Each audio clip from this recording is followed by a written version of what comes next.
Subscribe कीजिए scholar elite channel को और बेल आइकॉन को दबाइए लेटेस्ट एजुकेशनल वीडियो सबसे पहले देखने के लिए। आपका स्वागत है स्कॉलर एलाइट में। मैं ब्रजेश आपको यहाँ पर आज फिजिक्स, केमिस्ट्री, लाइफ साइंस जो सीरीज स्टार्ट करी है हमने जीएस टेस्ट सीरीज, यानी कि यहाँ पर अगर हम बात करें जनरल साइंस जो कि आपके एएलपी यानी कि assistant loco pilot, technician, group D, RPF यानी कि रेलवे के जितने भी एग्जाम हैं सभी में साइंस आने वाली है। उसका भाग 35 हम पढ़ने जा रहे हैं। 34 तक वीडियोस अपलोडेड है और हर वीडियो में आपको 25 क्वेश्चन मिलने वाले हैं और ये लगभग जो है 40 पार्ट हम बनाने वाले हैं। उससे ज़्यादा भी हो सकता है लेकिन 40 तो कंफर्म है। लगभग आपको 1000 क्वेश्चन मिलेंगे जो मेनली आपको बुक में नहीं मिलेंगे। ये कई सारे एग्जामों में पूछे गए प्रश्नों का मिक्सचर होगा। कुछ इंपॉर्टेंट क्वेश्चन भी यहाँ पे रहेंगे जो एग्जाम में नहीं पूछे गए हैं। इसमें हम पढ़ते क्या है, कुछ फिजिक्स के क्वेश्चन लेता हूँ मैं, कुछ केमिस्ट्री के क्वेश्चन लेता हूँ, कुछ बायोलॉजी के क्वेश्चन या जिसको हम लाइफ साइंस भी बोलते हैं उसके भी हम क्वेश्चन लेते हैं। तो अगर आपको वीडियो थोड़ा भी अच्छा लगता है तो उसको लाइक कर दीजिए, शेयर कर दीजिए और सब्सक्राइब जरूर कीजिए ऐसे ही वीडियोस को पाने के लिए। तो मैं ब्रजेश यहाँ पर आपको पढ़ा रहा हूँ जीएस टेस्ट सीरीज का पार्ट 35। तो चलिए शुरू करते हैं। पहला क्वेश्चन लेते हैं। पहला क्वेश्चन है कि उचित फोकस दूरी का एक उत्तल लेंस, उत्तल लेंस का मतलब क्या होता है, कॉन्वेक्स, ठीक है, कॉन्वेक्स अगर हम बात करें सही कर सकता है, ठीक है। अब देखिए मेनली ये क्वेश्चन ऐसा पूछा गया था कि इनमें से कौन सा ऐसा रोग है जिसको उत्तल लेंस के थ्रू हम सही कर सकते हैं। सिंपल सा क्वेश्चन है, थोड़ा पूछने वाले जो है क्वेश्चन को घुमा बढ़ा के ऐसा पूछते हैं कि आपसे एग्जाम में ना बने। अब जान लेते हैं। एक है निकट दृष्टि दोष। निकट दृष्टि दोष का मतलब है आपको दूर की चीज नहीं दिखेगी, दूर की चीज दिखाई नहीं देगी। दूर दृष्टि दोष में क्या होगा, पास की चीज दिखाई नहीं देगी। क्या होगा, पास की चीज नहीं दिखाई देगी, ठीक है। जरा दृष्टि दोष यानी कि दोनों नहीं दिखेंगे, दूर और पास, और ठीक है इस तरीके से। अब आंसर जो है पूछ रहा है कि उत्तल लेंस किसको सही कर सकता है।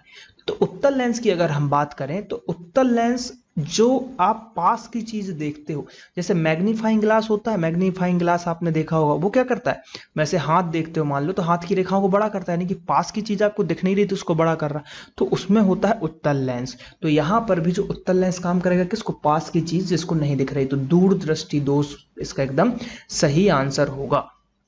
दूरदृष्टि दोष में हमको पास की चीज नहीं दिखाई देती और उसको हम उत्तल लेंस के थ्रू ठीक कर सकते हैं। और निकट दृष्टि दोष में दूर की चीज नहीं दिखती, इसको हम अवतल, ठीक है, अवतल लेंस के साथ जो है इसको हम ठीक कर सकते हैं। तो ये दोनों क्वेश्चन बहुत इंपॉर्टेंट है। और ये अवतल लेंस वाला मैंने पिछले वीडियो में बताया था कि निकट दृष्टि दोष में किसकी आवश्यकता होती है, तो अवतल की आवश्यकता होती है। तो इसका जो आंसर होने वाला है वो है दूरदृष्टि दोष। अगला क्वेश्चन देखते हैं कि वे जीव जो पौधों द्वारा निर्मित भोजन ग्रहण करते हैं क्या कहलाते हैं। यानी कि पौधे जो भोजन को निर्माण कर रहे हैं या जो निर्माण कर रहे हैं, बना रहे हैं, उसको जो अगर खा रहा है तो उसको हम क्या कहेंगे, तो उसको सिंपल परपोषी हम कहते हैं। क्या बोलते हैं, परपोषी बोलते हैं, ठीक। चलिए अगला क्वेश्चन देखते हैं। परमाणु ऊर्जा आयोग एवं भारतीय अंतरिक्ष अनुसंधान संगठन के दूसरे अध्यक्ष कौन थे। तो भैया दूसरे यानी कि सेकंड नंबर के यहाँ पर अध्यक्ष कौन थे, तो वो थे भैया विक्रम साराभाई। कौन थे, विक्रम साराभाई। तो इसका आंसर हो जाएगा option number A, Vikram Sarabhai. अगला प्रश्न देख लेते हैं कि इनमें से कौन सा लक्षण दो अलग अलग व्यक्तियों का एक सा नहीं हो सकता। यानी कि दो व्यक्ति हैं, ठीक है, तो क्या अगर वो जुड़वे भी हैं एकदम हूबहू जुड़वा, तो क्या सेम नहीं हो सकता उनमें, तो फिंगरप्रिंट्स। फिंगरप्रिंट जो है सभी व्यक्तियों के अलग अलग होते हैं और फिंगरप्रिंट सेम नहीं हो सकते। इसमें देखिए एक चीज मैं बताता हूँ, स्किन कलर हो सकता है, कलर का रंग भी सेम हो सकता है, ब्लड ग्रुप भी सेम, लेकिन एक चीज और, जो पुतली होती है रेटिना स्कैन बोलते हैं, रेटिना, तो रेटिना भी जो है अलग यहाँ पर होगी, ठीक है। तो यहाँ पर ऑप्शन नहीं था तो फिंगरप्रिंट एकदम सही आंसर जाएगा। तो इसका आंसर हो जाएगा फिंगरप्रिंट। अगला प्रश्न है कि इनमें से सबसे शक्तिशाली कंप्यूटर, बहुत ही सिंपल है, सुपर कंप्यूटर।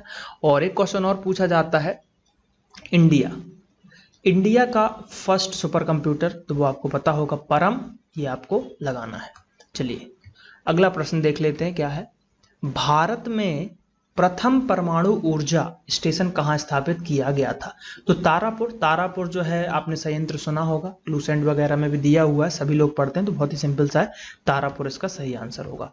अगला प्रश्न है कि जब एक बीटा कण त्याग किया जाता है तब मूल रूप का मतलब मूल परमाणु पर उसका परमाणु क्रमांक पे क्या प्रभाव पड़ता है। ये क्वेश्चन मैंने जब आपको केमिस्ट्री बताया था, ठीक है, तो केमिस्ट्री में ये मैंने बीटा अल्फा बीटा कण जब पढ़ाए थे मैंने, ठीक, अल्फा बीटा और गैमा, ठीक है, तो जब मैंने अल्फा बीटा जो बताया था, अल्फा बीटा गैमा, तो उसमें मैंने बताया था इनके बारे में कि अगर ये त्यागते हैं तो क्या होता है।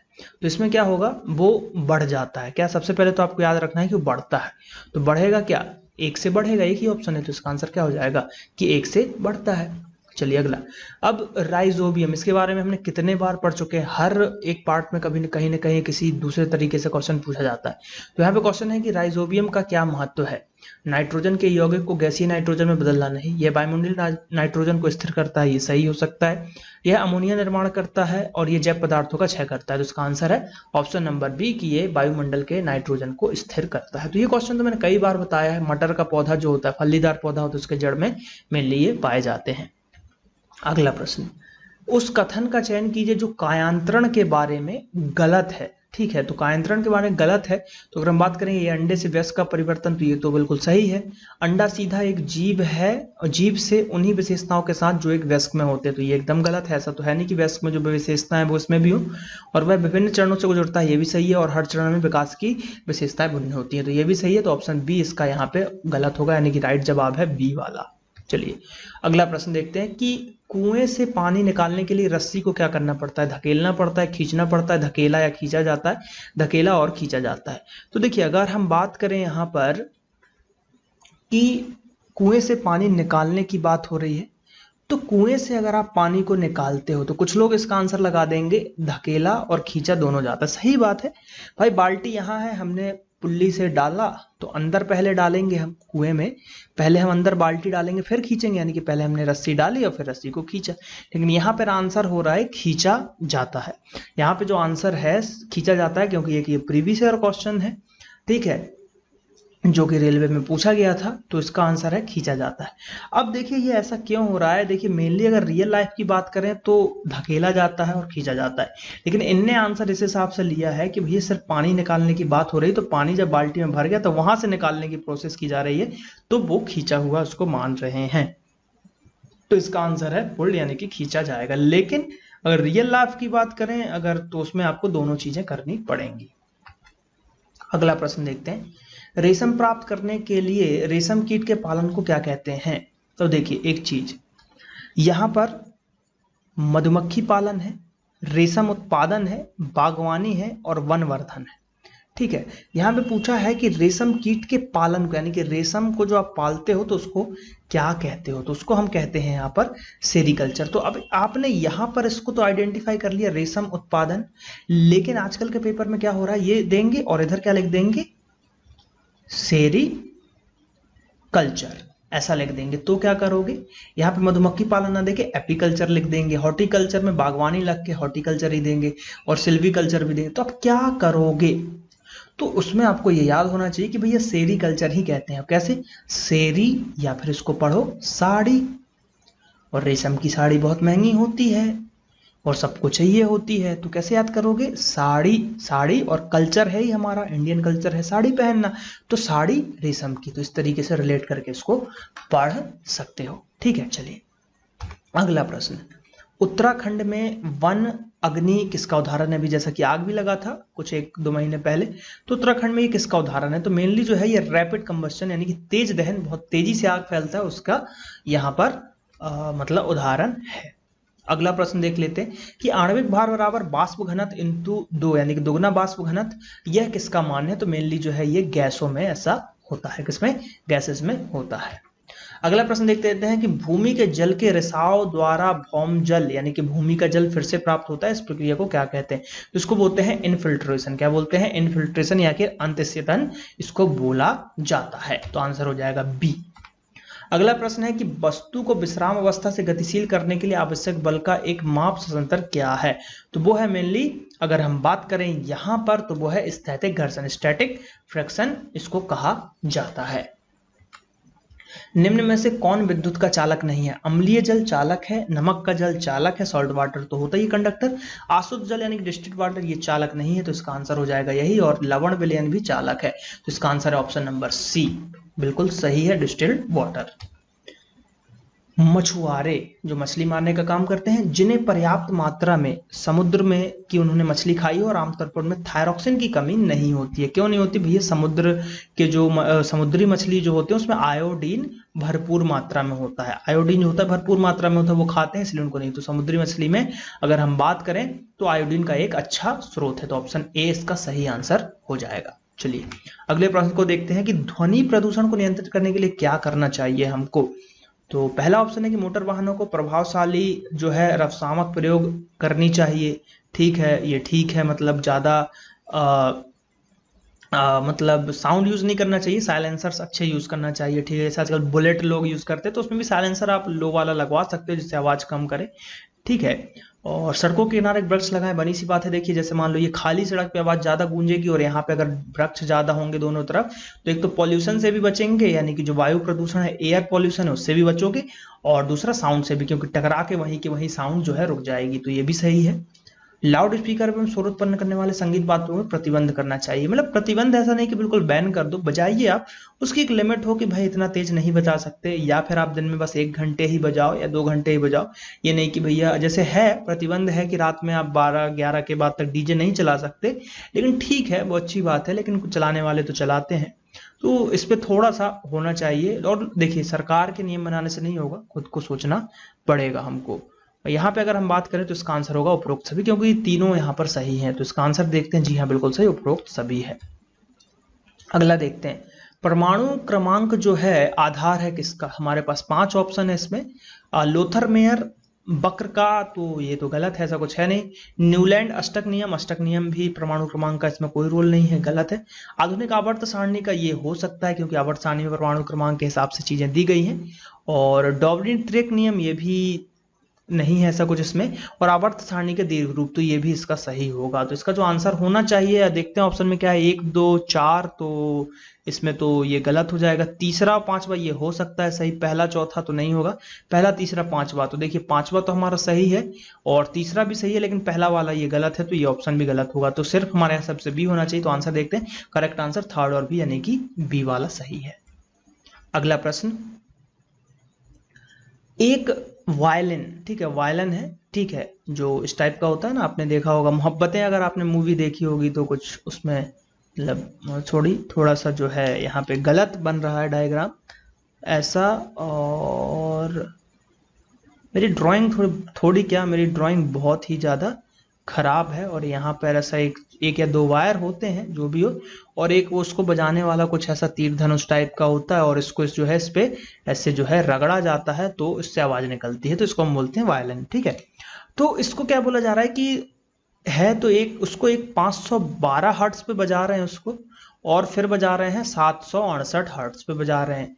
तो आवृत्ति है, उनकी फ्रिक्वेंसी है, तो दोनों के संगीत स्रोत पर, तो उनका पिच आपको बताना है, पिच कैसा होगा या किसका पिच इसमें अधिक होगा। तो पिच और फ्रिक्वेंसी में ये है कि फ्रिक्वेंसी जो है जितनी बढ़ेगी उतनी पिच भी बढ़ेगी। ठीक है, यानी कि जिसकी फ्रिक्वेंसी ज्यादा होगी उसका पिच भी ज्यादा होगा। तो आंसर हो जाएगा 768। क्यों? क्योंकि भाई आवृत्ति ज्यादा है, फ्रिक्वेंसी ज्यादा है, तो पिच भी ज्यादा हो जाएगी। तो ऑप्शन बी इसका सही होगा। चलिए अगला प्रश्न देखते हैं, निम्न में से कौन सा कथन गलत है। असमान आवेश एक दूसरे को आकर्षित करते हैं, यानी कि प्लस माइनस, ठीक है, पॉजिटिव नेगेटिव करते हैं आकर्षित, तो ये तो सही है। तड़ित के दौरान धात्विक शीर्ष की कार के अंदर होना सुरक्षित नहीं है, तो ये गलत हो सकता है, क्योंकि देखिए भैया जो हमारा, अगर हम बात करें कार की, ठीक, कार की अगर हम बात करें तो धात्विक शीर्ष जो एंटीना जिसको आप बोल सकते हो लगा होता है, तो मान लो जब बिजली चिड़कती है तो इससे होकर पूरे बॉडी से होकर नीचे अर्थ हो जाती है, या बॉडी में ही यहाँ पर रहती है, तो अंदर जो है करंट नहीं होता। ये हमने पढ़ा हुआ है फैराडे वगैरह के, जब इलेक्ट्रिसिटी हम पढ़ते हैं तो उसमें ये बताया गया है तड़ित चालक वगैरह में। ठीक है, तो ये जो है गलत ऑप्शन होगा, क्योंकि अंदर बैठना सुरक्षित होता है, अंदर करंट नहीं होता है। तड़ित और गर्जन लगभग एक साथ होते हैं, तो लगभग ठीक है, सही है। ये एक मतलब थोड़ा सा डिले होता है, क्योंकि लाइट की स्पीड ज्यादा है, साउंड की कम है। और 2 पिंड को एक दूसरे के सापेक्ष रगड़ने पर उनपर आवाज का जो है विकास एक पिंड के दूसरे पिंड में इलेक्ट्रॉन के स्थानांतरण, बिल्कुल सही है। 2 पिंड को आप आपस में रगड़ते हो तो इलेक्ट्रॉन इधर से उधर मूव करते हैं, तो किसी पे पॉजिटिव चार्ज, किसी पे नेगेटिव चार्ज। जिसने इलेक्ट्रॉन दे दिया तो उस पर हो गया पॉजिटिव चार्ज, और जिसने इलेक्ट्रॉन ले लिया उस पर हो गया नेगेटिव चार्ज। तो ये सब चीजें होती है, तो ये भी सही है। तो इसका आंसर हो जाएगा बी, क्योंकि बी वाला कथन गलत है। तो ऑप्शन बी सही आंसर होगा। अगला प्रश्न है, निम्न में से कौन सा धातु थर्मामीटर में प्रयोग किया जाता है? बहुत ही सिंपल, पारा को यूज किया जाता है क्योंकि वो जो है नॉर्मल टेम्परेचर पे लिक्विड फॉर्म में रहता है।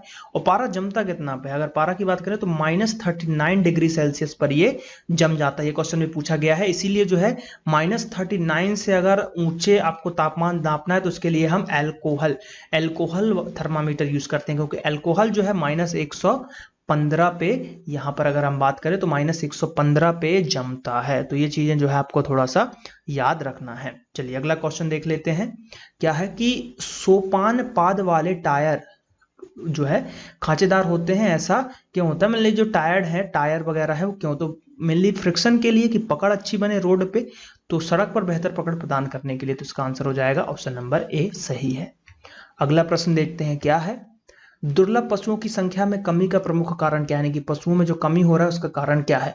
तो कुछ वृक्षों की शाखाओं काटना, शिकार करना, अत्यधिक चराई या वनोन्मूलन। तो यही है वनोन्मूलन। हम वनों को जो काट रहे हैं और वन खत्म कर रहे हैं, तो दुर्लभ जो है यहाँ पर दुर्लभ पशु गायब हो रहे हैं, रहने की जगह उनकी खत्म हो रही है। अगला प्रश्न, दो परमाणुओं के संयोजन का कारण क्या है? ठीक है, तो मेनली जो है उनका वो होता है कि अक्रिय गैसों का फॉर्म बनाना, जैसे कि 288 है ना, इस तरीके से। मतलब लास्ट वाले में 8 करना उनका है। जैसे मान लो कोई है यहाँ पर तो ठीक, और यहाँ पर हो गए उसके 7, तो कितना हो गया? 8 और 2 10 17। अब उसको 18 बनाना है, एक अष्टक पूरा करना है, तो एक किसी से ले लेगा, या फिर जैसे 281 है तो किसी से वो 7 लेगा और यहाँ पे 8 बनाने की। वैसे देखो, जिसका कम है, जैसे इसका 1 है तो ये दान कर देगा और फिर अक्रिय बन जाएगा, और जिसका 1 कम है तो वो ले लेगा। तो इस तरीके से होता है। तो ये मेनली अक्रिय विन्यास प्राप्त करने के लिए होता है। तो इसका जो होगा आंसर वो होगा बी वाला सही। तो देखते हैं क्या अक्रिय गैस विन्यास प्राप्त करना है, इसका सही आंसर यहाँ पर होगा। चलिए, एक त्रिबंध खालिस्तान से जो है साजित होते हैं। अगर हम बात करें एक त्रिबंध में कितने मेनली इलेक्ट्रॉन होते हैं, ये चीज पूछी जा रही है, तो उसमें जो है 6 इलेक्ट्रॉन आपको देखने को मिल जाएंगे। अगला प्रश्न नहीं है, यहाँ पर 25 क्वेश्चन हमने डिस्कस कर लिए जो बहुत इंपॉर्टेंट थे। तो अगर आपको ये वीडियो थोड़ा भी अच्छा लगा तो इसको लाइक कीजिए और सपोर्ट कीजिए स्कॉलर एलाइट को, और ज्यादा से ज्यादा वीडियोस को देखिए। चलिए मिलते हैं अगले वीडियो में। Thank you. जय हिंद, जय भारत।